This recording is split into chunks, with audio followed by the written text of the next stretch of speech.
شريك له واشهد ان محمدا عبده ورسوله يا ايها الذين امنوا اتقوا الله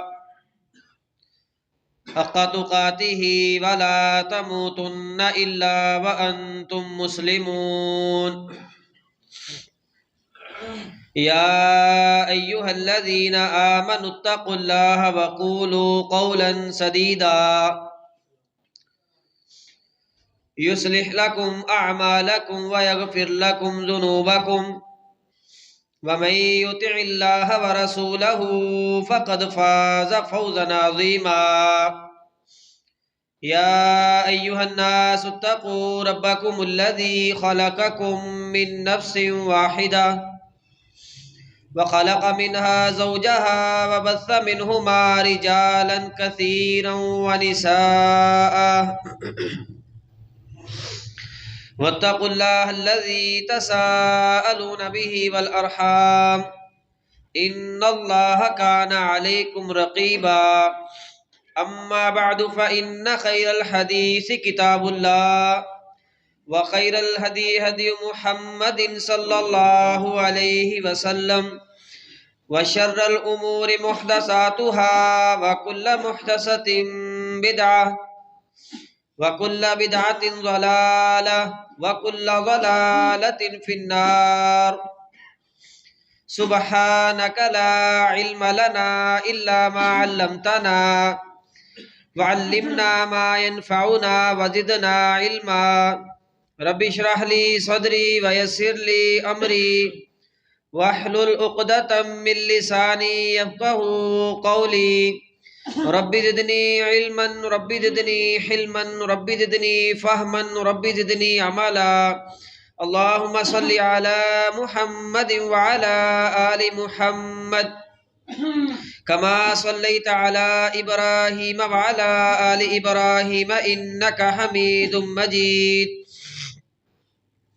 اللهم بارك على محمد وعلى آل محمد كما باركت على إبراهيم وعلى آل إبراهيم إنك حميد مجيد قال الله عز وجل في القرآن المجيد والفرقان الحميد أعوذ بالله السميع العليم من الشيطان الرجيم بسم الله الرحمن الرحيم ادعوني أستجب لكم إن الذين يستكبرون عن عبادتي سيدخلون جهنم داخرين قال النبي صلى الله عليه وسلم الدعاء هو العبادة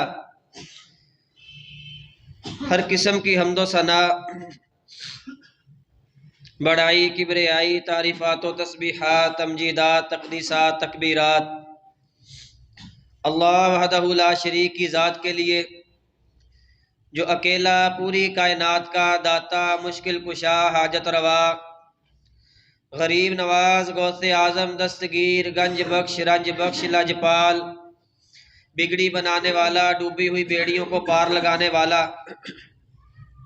کائنات کے باسیوں کی موت و حیات کا مالک لوگوں کے نفع اور نقصان کا مالک بیٹی اور بیٹے کی تقسیم کرنے والا جو دینے پر آئے تو پوری کائنات مل کر کے روک نہیں سکتی اور اگر میرا اللہ کسی سے کچھ روک لے تو پوری کائنات مل کر کے دے نہیں سکتی۔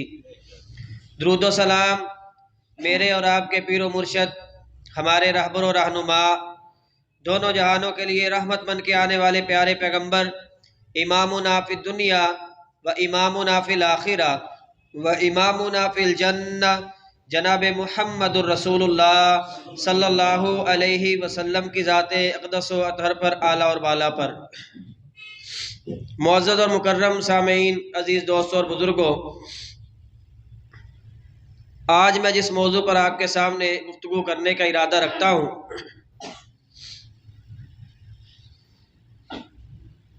وہ ہے غیر اللہ کی پکار شریعت کی روشنی میں۔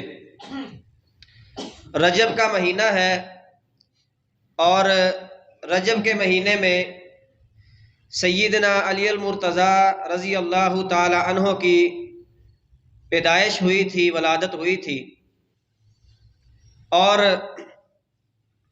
اسی نسبت کے ساتھ ملک پاکستان میں اور پوری دنیا کے اندر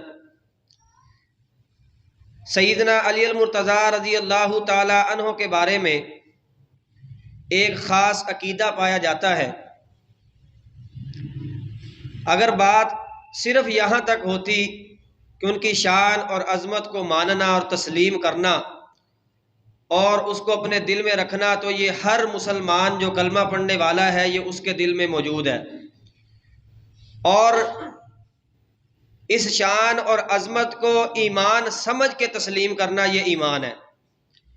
اور ہر مسلمان کا یہ عقیدہ اور ایمان اور نظریہ ہے کہ جو انسان بھی 1% بھی عملی طور پہ نہیں، صرف اپنی سوچ کے اندر بھی سیدنا علی المرتضیٰ رضی اللہ تعالی عنہ اور نبی مکرم صلی اللہ علیہ وسلم کے اہل بیت جو ہے ان کے متعلق عملی طور پہ نہیں، اپنی سوچ کے اندر بھی اگر وہ کوئی بات رکھتا ہے جو منفی بات ہے تو اس کا ایمان بالکل بے اعتبار ہے، اس کے ایمان کی کوئی حیثیت نہیں ہے۔ یعنی کہ جتنا ضروری اللہ اور اس کے رسول صلی اللہ علیہ وسلم اور قرآن مجید کو ماننا ہے، اس پر ایمان رکھنا ہے، اتنا ہی ضروری نبی مکرم صلی اللہ علیہ وسلم کے جو اہل بیت ہیں ان کے ساتھ محبت کرنا ہے اور ان کی شان کو تسلیم کرنا ہے۔ تو ایک خاص عقیدہ پایا جاتا ہے حضرت علی المرتضیٰ رضی اللہ تعالی عنہ کے حوالے سے، اور مشکلات میں ان کو پکارا جاتا ہے۔ تو اسی حوالے سے میں کچھ چیزیں آپ کے سامنے رکھنا چاہتا ہوں تاکہ جو لوگ حضرت علی رضی اللہ تعالی عنہ کو مانتے ہیں وہ ان کے عقیدے سے بھی واقف ہو جائیں کہ یہ تو ان کی آڑ میں اللہ رب العالمین کو نظر انداز کر دیتے ہیں، لیکن حضرت علی رضی اللہ تعالیٰ عنہ کی اپنی عملی زندگی کیا تھی؟ تو جو ساری زندگی حضرت علی رضی اللہ تعالیٰ عنہ کا نام لیتا رہے اور ان کو مانتا رہے اور ان کے نام پہ محفلیں سجاتا رہے، لیکن جب تک وہ ان کے عمل، ان کے عقیدے اور ان کی زندگی کے مطابق اپنے آپ کو نہیں ڈھالے گا تو حضرت علی رضی اللہ تعالی عنہ کے ساتھ اس کا کوئی تعلق نہیں ہے۔ اصل ان کو ماننے والا وہ ہے جو ان کی زندگی کے مطابق زندگی گزارنے کی کوشش کرتا ہے۔ تو ان کی زندگی کیا تھی؟ اس سے پہلے قرآن مجید سے میں کچھ دلائل آپ کے سامنے رکھتا ہوں کہ اگر انسان کو کبھی مشکل آ جائے، کبھی پریشانی آ جائے تو پھر اس کا طرز عمل کیا ہونا چاہیے۔ کوئی انسان دنیا میں مشکل سے، پریشانی سے، بیماری سے، مصائب سے، معاملات سے استثناء اس کو حاصل نہیں ہے۔ اللہ کے علاوہ کوئی ایسا انسان، کوئی ایسی ذات نہیں ہے کہ جس کو تکلیف نہ پہنچے، جس میں کمزوری نہ ہو۔ صرف اللہ کی ذات ہے جو ہر عیب سے، ہر کمزوری سے پاک ہے، مبرہ ہے۔ اس کے علاوہ ہر انسان چاہے وہ کسی بھی درجے پہ ہے، وہ ہر حال میں، ہر معاملے میں رب العالمین کا محتاج ہے۔ اصل میں پکار ہے کیا؟ شریعت میں اس کی حیثیت کیا ہے؟ اللہ کے نبی صلی اللہ علیہ وسلم نے ارشاد فرمایا الدعاء هو العبادہ۔ دعا لفظ تو آپ سنتے ہیں اور یہ سمپل سی بات ہے، آپ کو اس کی سمجھ ہے۔ جب بھی دعا کا لفظ بولا جائے گا تو آپ کے ذہن میں خاکہ بن جائے گا کہ دعا ایک ایسا عمل ہے جس میں اپنی ضرورتوں کے لیے کسی کو پکارا جاتا ہے، اور یہ عمل بذات خود کیا ہے، اس کی حیثیت کیا ہے شریعت کے اندر۔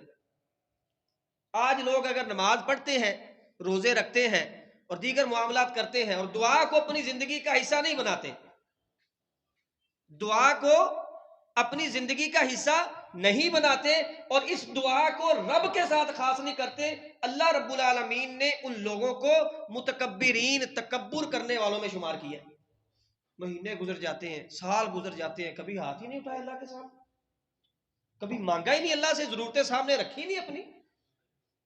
ٹھیک ہے، انسان کا یہ نظریہ ہونا چاہیے میں پکاروں نہ پکاروں میری ضرورتیں اللہ پوری کرتا ہے، لیکن نبی علیہ الصلوۃ والسلام کی سنت بھی یہ ہے، آپ کا عمل بھی یہ ہے۔ آپ نے فرمایا الدعاء هو العبادہ، یہ کوئی عام معاملہ نہیں ہے کسی کو بھی پکارنا شروع کر دو، یہ عبادت ہے۔ دعا بھی عبادت ہے۔ نبی علیہ الصلوۃ والسلام نے پکار کو، دعا کو عبادت شمار کیا، قرار دیا۔ اور اب یہ کرنی کس سے چاہیے؟ اللہ رب العالمین نے قرآن مجید میں ارشاد فرمایا ادعونی، مجھے پکارو۔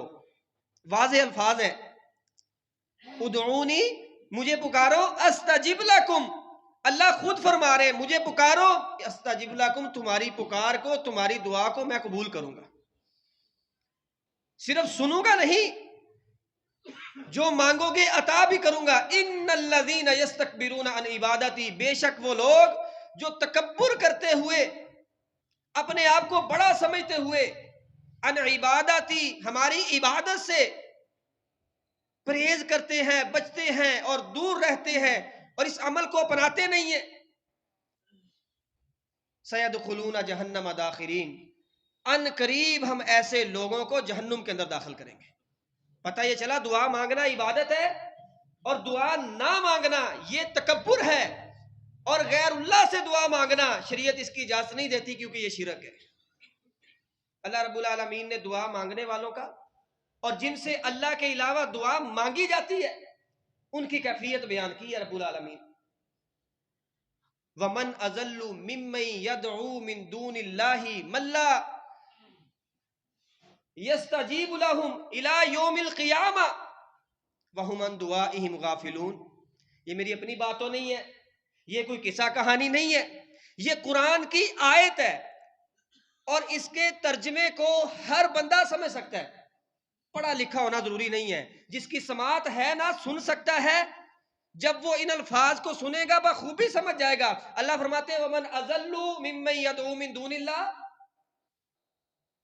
اس سے بڑا گمراہ کون ہو سکتا ہے کہ جو اللہ کے علاوہ پکارتا ہے۔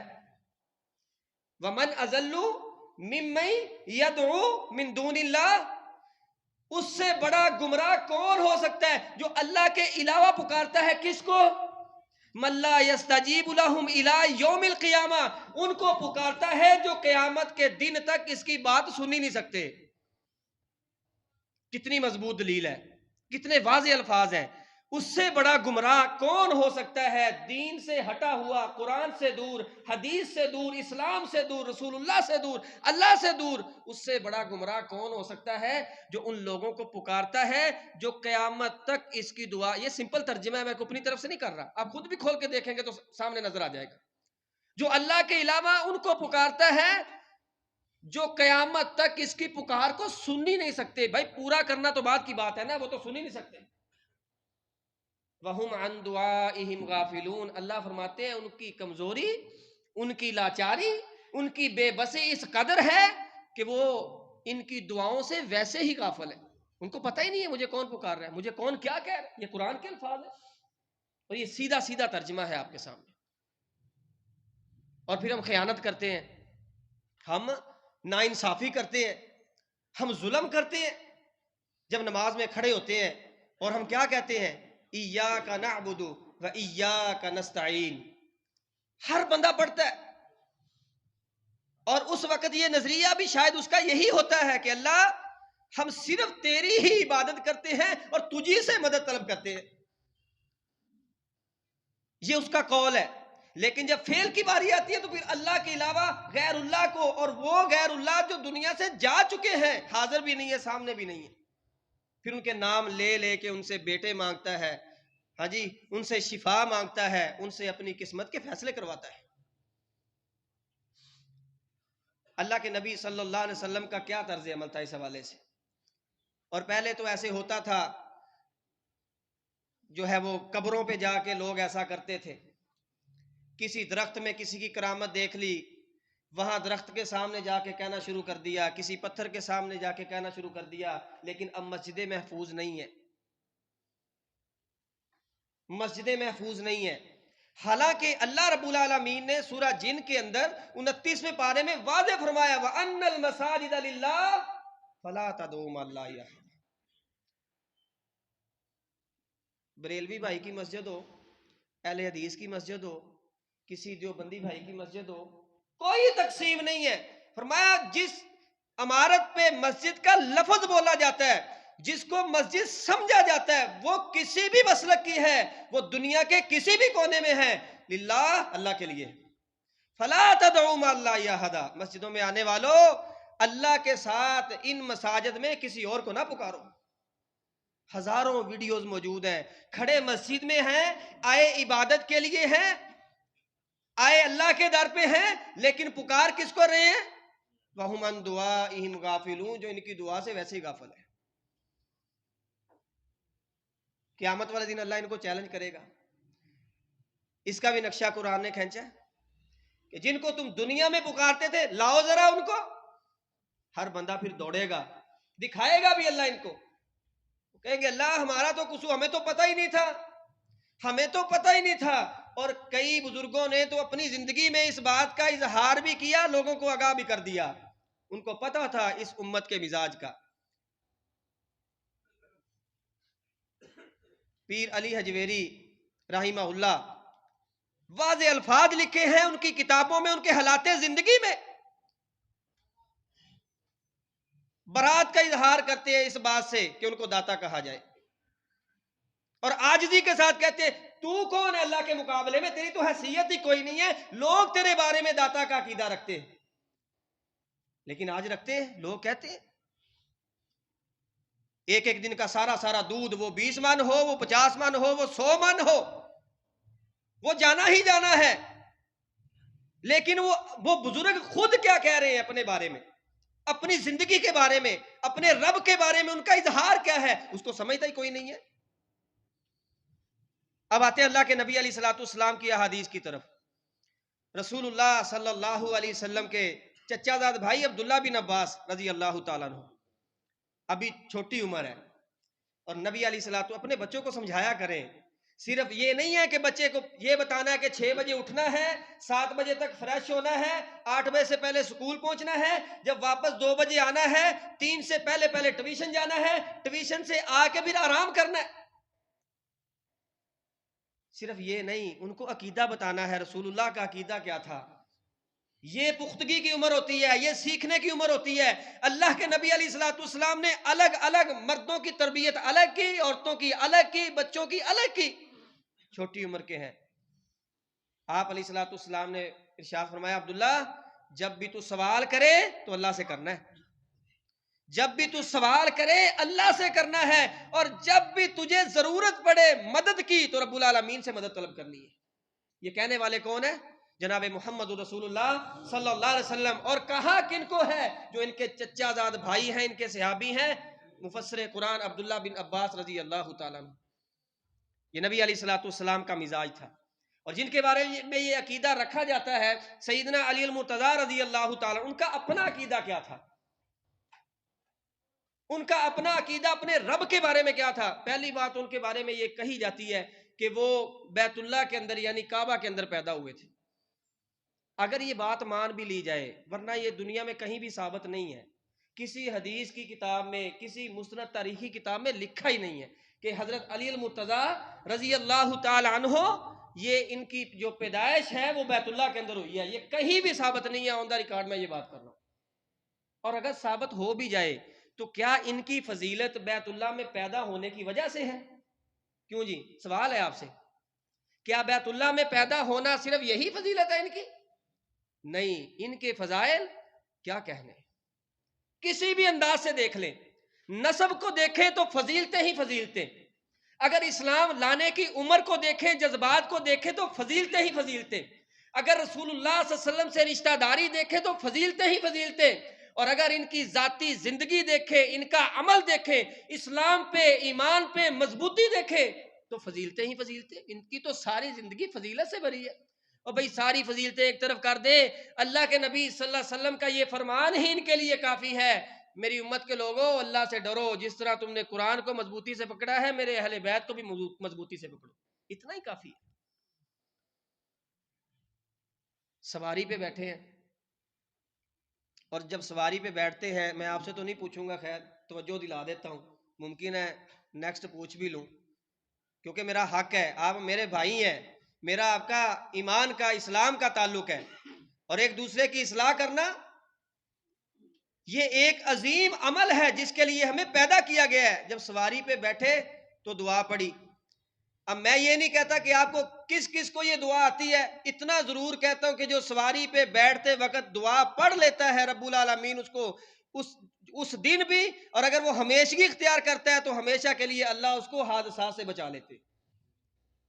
کتنا مرضی مشکل اور لمبا سفر ہے، کیسا بھی سفر ہے، دشوار گزار ہے، حالانکہ سفر یہ عذاب کے ٹکڑوں میں سے ایک ٹکڑا ہے، لیکن جو انسان سفر کی دعائیں پڑھتا ہے کبھی اس کو سفر کے اندر اللہ مشکل کا شکار نہیں ہونے دیتے.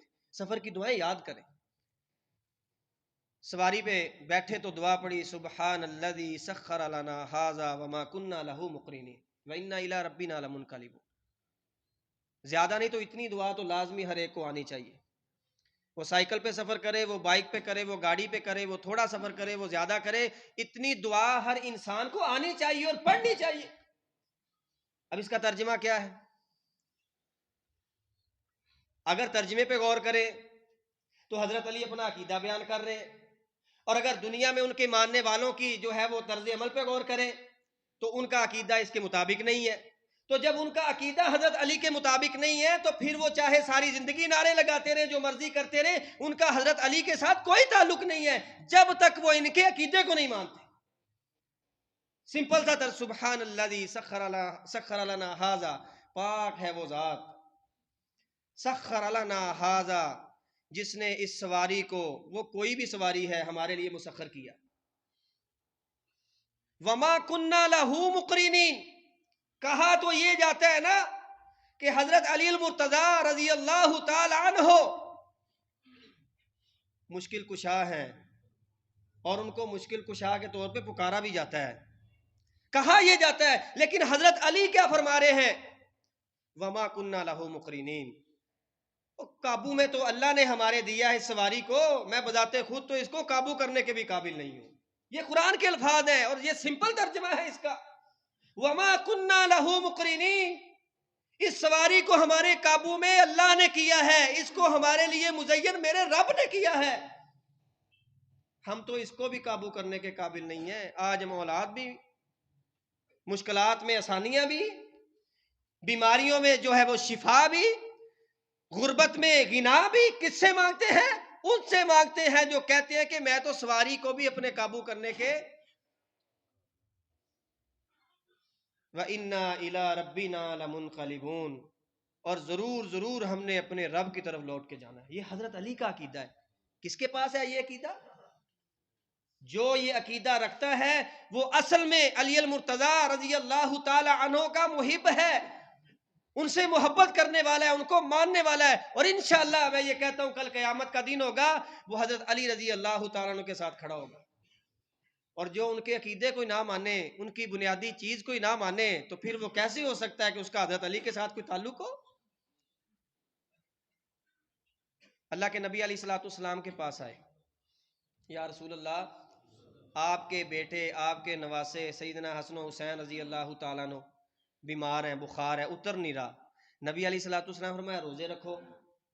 بیماریوں کا علاج روزوں سے بھی ہوتا ہے، کبھی اس طرف بھی آ جایا کرے.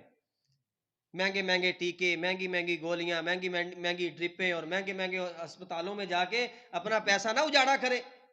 کبھی اس طرف بھی آئے نا. نبی علیہ الصلوۃ والسلام کے اپنے نواسے، اپنے بیٹے بیمار ہیں، اور اپنے بھائی سیدنا علی المرتضیٰ رضی اللہ عنہ کو کہہ رہے کہ روزے رکھے. 3 دن روزہ رکھا، 3 دن روزہ رکھا. صبح روزہ رکھا تو پانی کے ساتھ سحری کی. اب 3 دن اتفاق کے ساتھ ایک ایک روٹی موجود تھی. پہلے دن جو ہے وہ افطاری کے وقت ایک فقیر آیا، مسکین آدمی آیا، اس نے صدا لگائی اب پانی سے روزہ رکھا ہو اور سارا دن نہ پانی نہ کھانا، اور رات کے وقت جب افطاری کرنی ہے تو صرف ایک روٹی موجود ہے. یہ نہیں سوچا اس کو دے دی تو میرا کیا بنے گا، صبح بھی رکھنا ہے، میرے بچے بھی ہیں، میری بیوی بھی ہے. روٹی اٹھائی، اس نے جب آواز لگائی وَيُطْعِمُونَ الطَّعَامَ عَلَىٰ حُبِّهِ مِسْكِينًا وَيَتِيمًا وَأَسِيرًا، روٹی اٹھائی اس کو دے دی. اگلے دن مسافر آ گیا، اس کو بھی دے دی. اگلے دن قیدی آ گیا، اس کو دے دی. 3 دن پانی سے روزہ رکھا ہے اور پانی کے ساتھ افطار کیا ہے. جس کے پاس خزانے ہو اس کی حالت یہ نہیں ہوتی. اور لوگ آگے سے ایک اعتراض بھی کرتے ہیں یہ جی ان کی عاجزی تھی. یاد رکھیں کبھی عاجز انسان متکبر نہیں ہوتا. کبھی بھی عاجز انسان جس کے پاس مال نہ ہو، ضروریات زندگی نہ ہو، متکبر نہیں ہوتا. یہ تکبر صرف اللہ کی چادر ہے، اللہ کے لیے لائق ہے، اللہ کے پاس سب کچھ ہے، اس لیے اللہ متکبر بھی ہے۔ اور حضرت علی رضی اللہ تعالیٰ عنہ، اور جب انسان کے پاس کچھ ہو نا تو اس کے پھر آثار نمایاں ہوتے ہیں۔ کسی کے پاس دولت ہے، اس کے پاس اچھی گاڑی ہے، اس کا اچھا گھر ہے، اس کے پاس اچھا لباس ہے، اس کا کھانا پینا اچھا ہے، نوکر چاکر ہے، وہ نظر آتا ہے، لیکن یہاں کچھ بھی نہیں ہے۔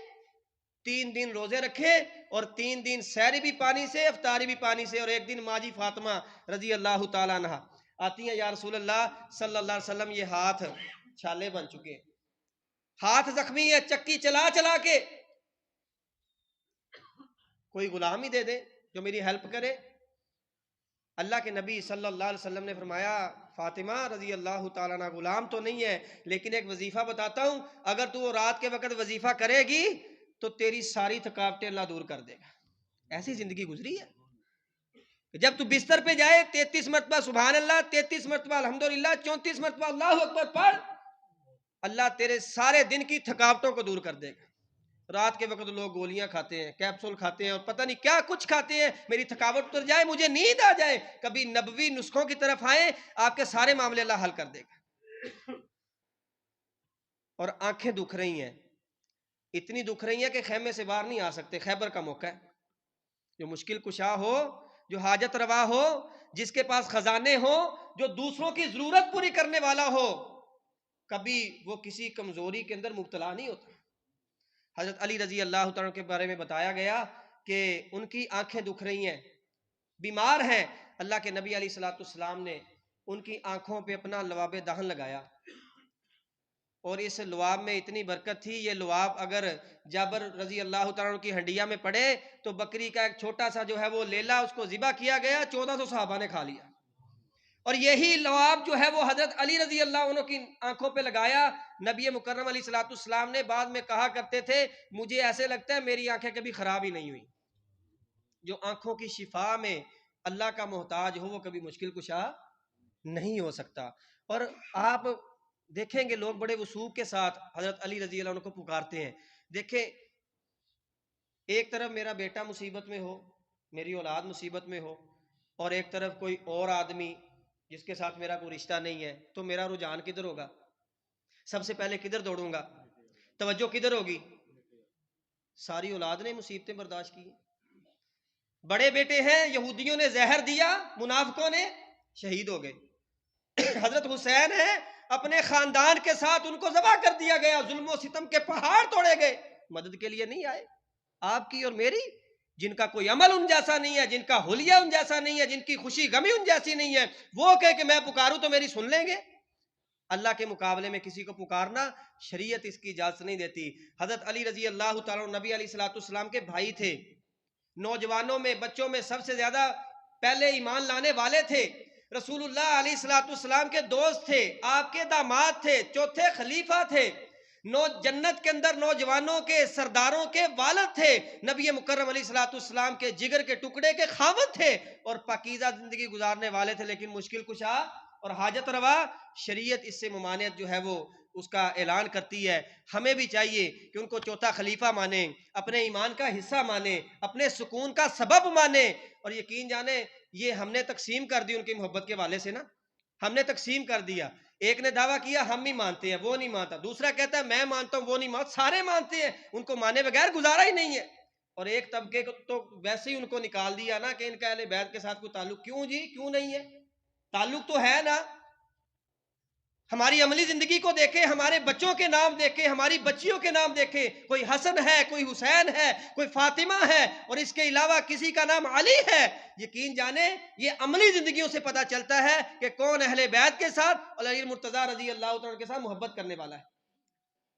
اس لیے میرے بھائیوں یہ جو عمل ہے غیر اللہ کو پکارنے والا، اللہ کے علاوہ کسی کو پکارنے والا، یہ ایسا عمل ہے جو انسان کو مستقل طور پہ جنت سے محروم کرنے والا ہے۔